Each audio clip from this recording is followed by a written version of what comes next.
Have you wondered how Yogi Adityanath has been able to bring Uttar Pradesh under control, especially law and order wise? What was it that was lacking in the previous administrations? If you go back and look at the history of who has been the chief minister in Uttar Pradesh, the chief ministership has been alternating between Bahujan Samaj Party and the Samajwadi Party since 2002. It will be Mayawati, then Mulayam, then Mayawati, then Mulayam, then Mayawati, and then, of course, Akhilesh Yadav, and then Yogi Adityanath came along. So, what used to happen to the law and order? We are talking about order, which is the police stations, the various machineries by which control is managed under Uttar Pradesh. We all know that Samajwadi Party favored the Muslims and the Yadavs. So, even at the police inspector level, you had a preponderance of Yadavs and sometimes Muslims who were manning all these police stations.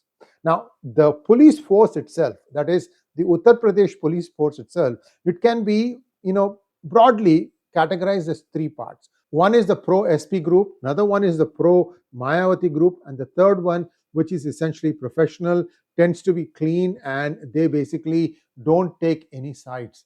And it is those people that Yogi appears to have tapped now. And that's why you are seeing that the state government is under a fair amount of control.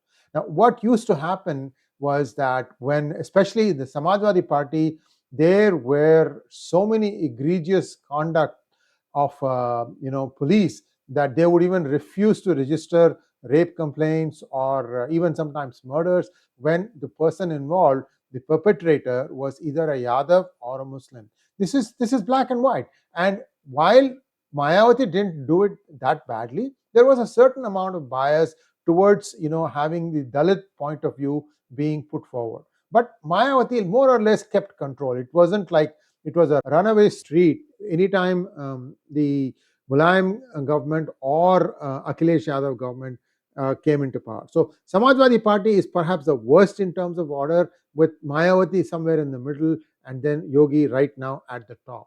Now, will this thing continue? Well, as far as I can see, if Yogi is the chief minister and then he's succeeded by somebody who's just as even handed as Yogi, I don't see any reason why Uttar Pradesh will go back to its Wild West days. And hopefully, this is going to be there to stay. Now, one might ask the question, what about Yogi's own future? Is he going to be catapulted into the national politics? And if so, when? I have a feeling that nothing is going to change till 2027. And maybe after that, between 2027 and 2029, there is a possibility that Yogi might ascend to the central government and install somebody who is just as effective in Uttar Pradesh. That alternate we'll have to start looking for as to who that might be. And my good friend, his name is 𝗣𝗽𝗲𝗍, Sundararama Vajpayee. Now, what he has told me is that Modi will finish this term, but there is a caveat. The caveat is that he needs to announce who his successor is going to be from 2029 onwards, and he needs to start grooming that person for a role of prime minister.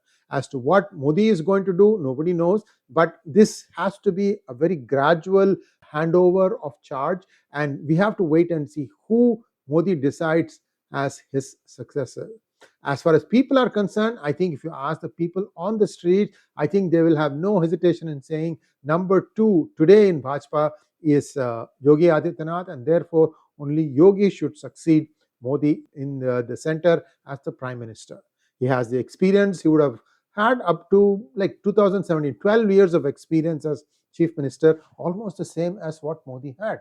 So that would give that person the ability to manage a country as diverse as India. Why does India need somebody like Yogi? That's the question that you should be asking the Aam Admi in India.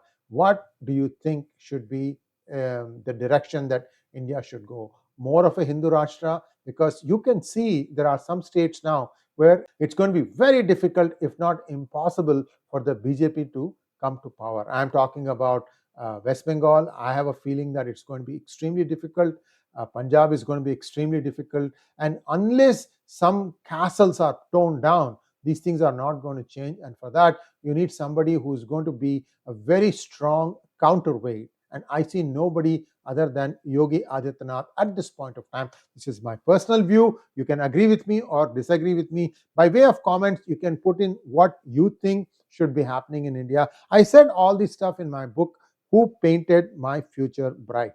So if you have read that book, you know that I have listed the sequence of events as to how things will play out, and you'll get the idea of what's going to happen. Thanks for watching. Please like, share, and subscribe to our channel. Don't forget to click on the bell button for notifications. Namaskar.